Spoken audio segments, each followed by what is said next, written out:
Oh, hi, everybody. Hi, Marks. How you doing? It's Damon yet again with another video.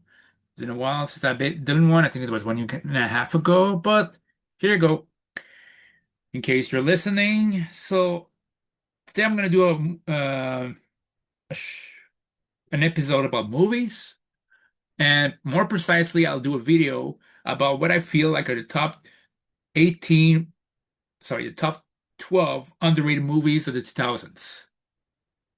Now, I keep it short. I keep it simple. To me, there's a lot of movies I feel like people either have overlooked or have slept on. Like they didn't give it as much praise as it should have gone. And that's why I want to do this list. So without further ado, for number 12, I have as a tie Blood Diamond and Kiss Kiss Bang Bang. Blood Diamond is a very good movie with Leonardo DiCaprio and Jennifer Connelly as well as Jimon Onsu. And it's a movie that's not talked enough about. Basically, there's a lot of great movies, Leo DiCaprio. There's a lot of great performance, and it's about basically uh, Juman Onsu wants to rescue his son, whereas a diamond smuggler which is named Danny Archer, was played by Leonardo DiCaprio, and a journalist, was played by Jennifer Connelly, are trying to figure out the whole thing. Very good movie. Watch if you can. So I saw it in a movie theater, and I thought it was very good for the first time. So, and as well as that was a 2006 movie, and for 2005, I had Kiss Kiss Bang Bang. People can talk about Iron Man bringing back Robert Downey Jr. in a big time. But before that, the movie that brought him back was Kiss Kiss Bang Bang. That was the first big movie that brought him back as a lead. Uh, a big movie that was an independent movie, a big time movie that brought him back into the mainstream of Hollywood. It was Kiss Kiss Bang Bang, and it was directed by Shane Black and director of Lethal Weapon and Predator. So very good movie. Was a very lot of meta humor. I love the late great Val Kilmer in that movie as well. Val Kilmer and Robert Downey Jr. had great chemistry, and I think it's very underrated. That's for number 12. Number 11, Dungeons and Dragons 2023. This is a movie which I expected nothing. I expected to be a generic slug to watch, and then I watched it. It was very good.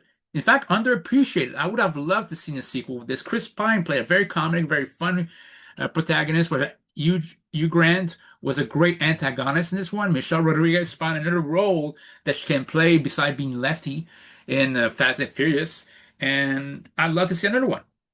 Number 10 is from 2002. It's a movie that I remembered back in the early 2000s, people complain about Ben Affleck's acting like people complaining like they knew what they're talking about. But I thought that Changing Lanes is a kind of underrated movie. And Ben Affleck was really a very good actor in that movie, as well as Samuel L. Jackson. Uh, so yeah, it's about a movie basically where one road accident basically changed the lives of two people. And yeah, it's basically Ben Affleck and Samuel Jackson both deliver a great performance in that.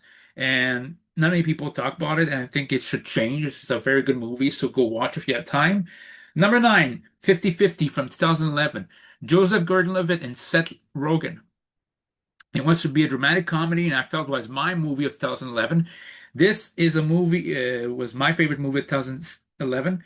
It's about a person who discovered they have cancer, and it's in a comedy there, and basically all the trial and tribulations they have to go through. And Seth Rogen plays a Seth Rogen role, but he applies in the dramatic role and it really works well. There's also Bryce Dallas Howard and Anna Kendrick play great supporting performance. I can't stress enough how Angelica Houston playing the protagonist's mom really, really was a good role. So very, very great performance. And I felt that should have been nominated as well. Number 8, Roof Man. I was expecting nothing of that movie last year, but Roof Man with Channing Tatum had no right be as good as compelling it was. Sure, it took some liberties with the actual material, but I felt was very good. Channing Tatum, I felt was his best performance beside Foxcatcher.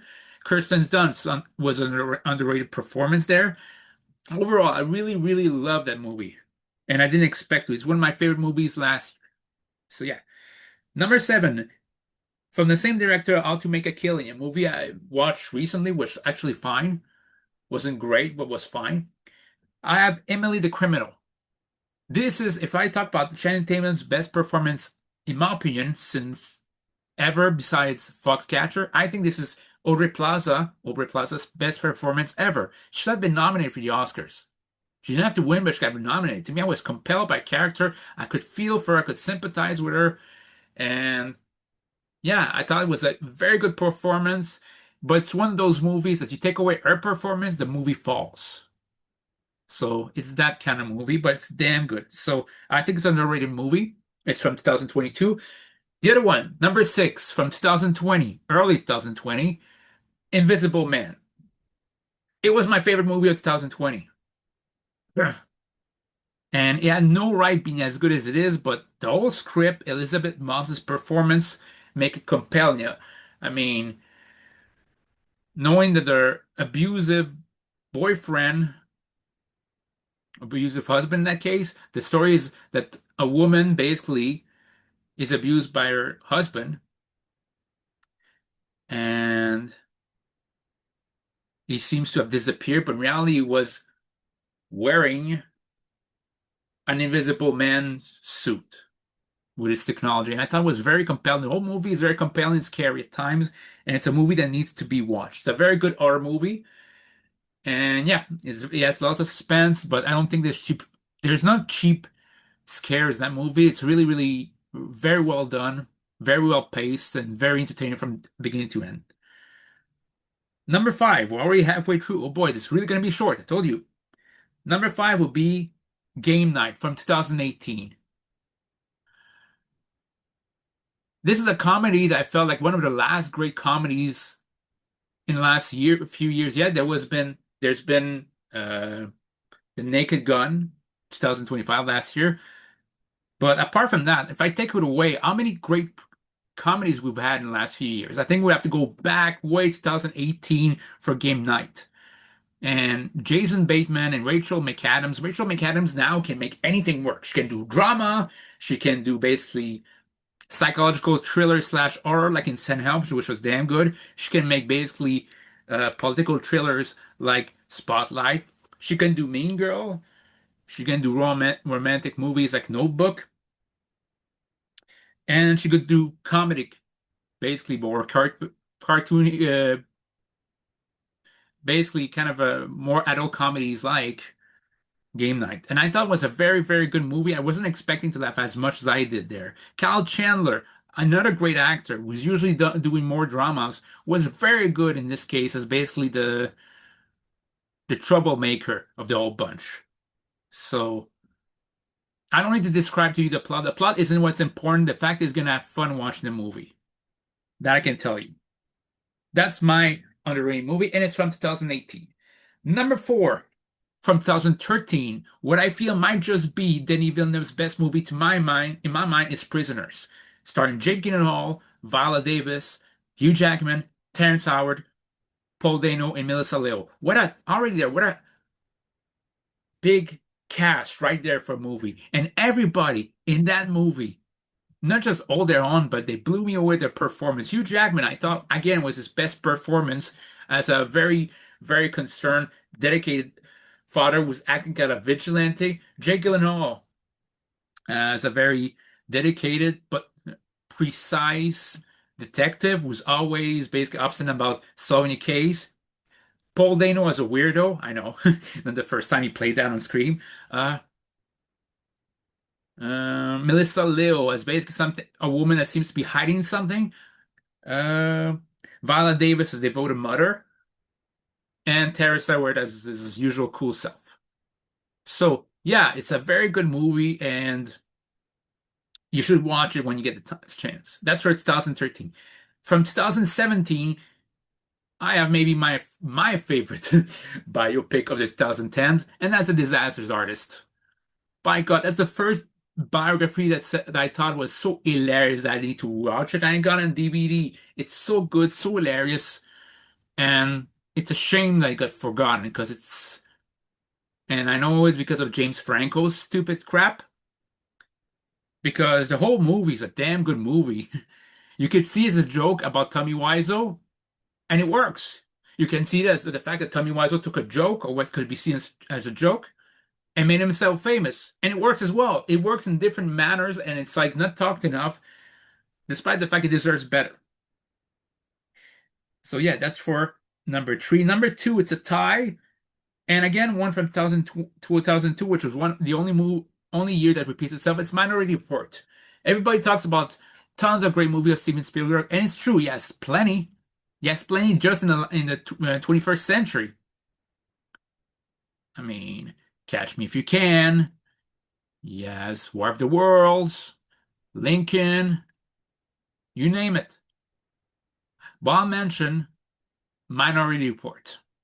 That's a damn good movie. In fact, I felt like, if anything, that should have been the movie should have been nominated. It would have been great if the 2002 Oscars, if we had been the only guy, I think, in Oscar history who could have been nominated for two movies in the Best Picture category. How great would that have been? So yeah, and it was a damn good movie with a great performance. Tom Cruise, the late great Max von Widow, Samantha Morton, all of them played a great performance, and as well that helped discover, or at least Colin Farrell, to break through and actually become a well-known name in Hollywood. A very good movie. And as a tie, I have Dread for 2012. Here's a movie I would love to see a sequel of. Carl Dread really nailed his role as Judge Dredd. He never took off the helmet, and if he did, it was obscurity. He knew the assignment. He studied for the assignment, and I don't like the fact there's not going to be another one. At least it should be a series with this guy. Olivia Turlby, I'm sorry if I mispronounced the name, was also very good as her partner. And Lena Headey as Mama, the bad guy in this, damn good movie. It was 90 minutes. It could have been like 100 minutes, but it overstayed its welcome. And I was thrilled at movie theater, and I got on DVD, and I always cherish that movie. And that's number two. But number one, my most underrated movie, in my opinion, in the 21st century is 2016, The Nice Guys. Again, from Shane Black, it's a movie that should have been better. Sorry, it is better. It's my favorite movie of 2016. It's a movie that should have gotten better box office, that should have gotten a sequel. It's a movie that should have gotten better recognition, should have gotten nominated Oscars. It deserves much better. Russell Crowe, in my opinion, my favorite performance of his that's not Gladiator or Beautiful Mind. Number four would be as Kal-El, but apart from those two performance, it's my favorite performance of Russell Crowe, and yeah, and Ryan Gosling. Ryan Gosling basically stole the show there. As basically he was half a hero, half a coward, and I love this in the movie. So yeah, those are my picks for my top 12 underrated movies of the 21st century. So let me know what you think down below. And if you agree or disagree with me, just let me know. Just use compelling arguments. In that case, later, guys.